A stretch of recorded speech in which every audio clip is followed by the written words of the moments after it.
Welcome to my channel and my new video. তো আজকে নিয়ে এসেছি আমাদের মেয়েদের, ছেলেদের, সবাইদের যে খুব একটা প্রবলেম হয়, বিশেষ করে এই শীতে খুব হয়, ব্ল্যাক হেডস। দাড়িতে, ঠোঁটের ওপরে, নাকে, কপালে। অনেকের তো মানে কেউর করে না বলে ভয়ঙ্করভাবে এইগুলো বসে যায় আর খুব বড় বড় এরকম ব্ল্যাক হেডস হয়ে ঘা হয়ে যায়। তো এটা কী করে ট্রিটমেন্ট করব চলুন আজকে দেখে নিই। প্রথমেই আমরা একটা বানাবো স্ক্রাবার। তো এর জন্য নিয়ে নিচ্ছি চিনি। এখানে নিয়ে নিচ্ছি আমি হাফ টিস্পুন চিনি, একটা পাতি লেবুর রস, 8-10 ফোঁটা পাতি লেবুর রস দেবো। দিয়ে এটাকে ভালো করে আগে মিক্স করব, গলিয়ে ফেলবো না, মিক্স করব। নিয়ে এর মধ্যে দিয়ে দেবো আমি গ্লিসারিন। দিয়ে এটাকে ভালো করে মিক্স করে দাড়ি, আপার লিপস, নাকের ওপর, নাকের চারপাশটা আর কপালে ভালো করে স্ক্রাব করে নেব। এটা আপনারা রেগুলার করুন, একদিনে তো যাবে না। 3 দিন করে দেখুন, 3 দিনেই দেখবেন আপনারা এফেক্টটা বুঝতে পারবেন। 3 দিন থেকেই এটা কমতে আরম্ভ করবে। তো রেগুলার এটাকে করতে হবে, সপ্তাহে 2 থেকে 3 দিন করুন। করলেই দেখবেন আস্তে আস্তে আপনাদের ব্ল্যাক হেড, হোয়াইট হেড এগুলো পুরো দূর হয়ে যাবে আর সুন্দর হয়ে যাবে। যাদের ঘায়ের রূপ নিয়ে নিয়েছে ব্ল্যাক হেডসগুলো, এত ঘষবেন না, আলতো হাত দিয়ে করবেন। তো এরকম করে ঘষে ঘষে 2 মিনিট আমি ঘষেছিলাম, ম্যাসাজ করেছিলাম, করে 5 মিনিট রেখে দিয়ে মুখটাকে আমি ধুয়ে পরিষ্কার করে নিয়েছিলাম। এরপরে বানাবো আমাদের পিল অফ মাস্কটা। তো এই পিল অফ মাস্ক আমি প্রথমে দিয়ে দিচ্ছি কফি, লেবুর রস আর যে কোনো পিল অফ মাস্ক যেটা আপনাদের কাছে অ্যাভেলেবেল আছে সেইটা এর মধ্যে দিয়ে দেবেন। দিয়ে আমি ভুলে গেছিলাম, পরে আবার হলুদ দিয়েছি, দিয়ে আরেকটু পিল অফ মাস্ক দিয়েছি। হলুদ বলুন, লেবু বলুন, এগুলো সবাই আমাদের স্কিনের দাগ ছোপ হালকা করতেও সাহায্য করে। আর এই পিল অফ মাস্কটা ব্ল্যাক হেডসগুলোকে দূর করতে, টেনে বার করতে সাহায্য করবে। এবার এই 4টে জিনিসকে ভালো করে মিক্স করবেন।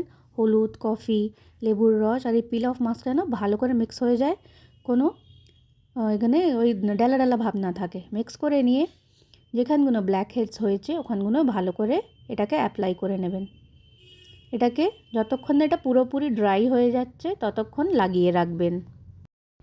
এটাকে লাগিয়ে হাসবেন না, কোনো রকমের কোনো কথা বলবেন না, জাস্ট লাগিয়ে চুপচাপ চোখ বন্ধ করে যতক্ষণ না শুকোচ্ছে শুয়ে পড়ুন, শুয়ে থাকবেন। এইটুখানি সময় তো আপনারা আপনাদের স্কিনের যত্নর জন্য দিতেই পারেন, আর দেওয়াটা খুবই দরকার। নালে এই ব্ল্যাক হেডসগুলো ঘায়ের রূপ নিয়ে নিলে খুবই খারাপ হয়ে যায় স্কিনটা, আর দেখতেও বাজে লাগে। আমাদের নিজেদেরই এগুলো দেখলে খুবই ঘেন্না করে। ব্ল্যাক হেডস বড়, অতিরিক্ত বড় ঘায়ের রূপ নিয়ে নিলে খুবই খারাপ লাগে। তো এগুলোকে এরকম লাগিয়ে নিয়ে এটাকে শুকাতে দেবেন। শুকিয়ে গেলে এগুলোকে আস্তে আস্তে, এই যে আমি চেক করে নিলাম শুকিয়ে গেছে কি না। এটা আলাদা আলাদা স্কিনে আলাদা আলাদাভাবে শুকানোর টাইমটা নেয়।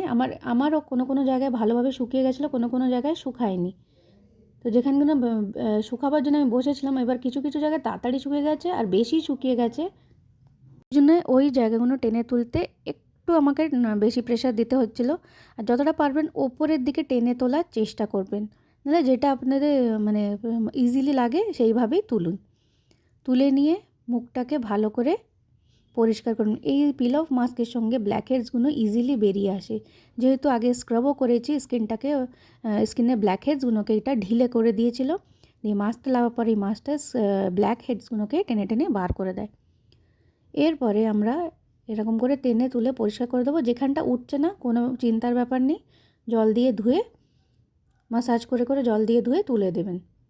কিন্তু যতটা পারবেন এরকম করে পিল করে তুললেই দেখবেন কতটা পরিষ্কার লাগছে একটা ইউজে। ইভেন ব্ল্যাক প্যাচগুলো, দাগ হয়ে যায় ওপর লিপসে, দাড়িতে, সেইগুলো এটা আস্তে আস্তে দূর করে দেবে, যেহেতু কফি আছে, লেবুর রস আছে আর হলুদের গুঁড়ো আছে।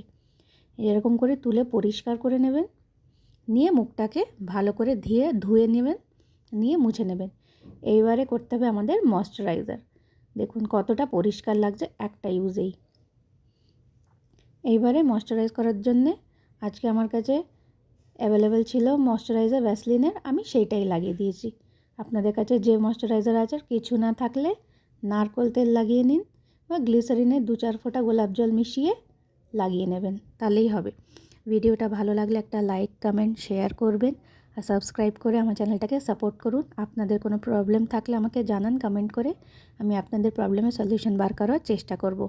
আবার বলছি, please like, comment, share and subscribe my channel. Thank you for watching.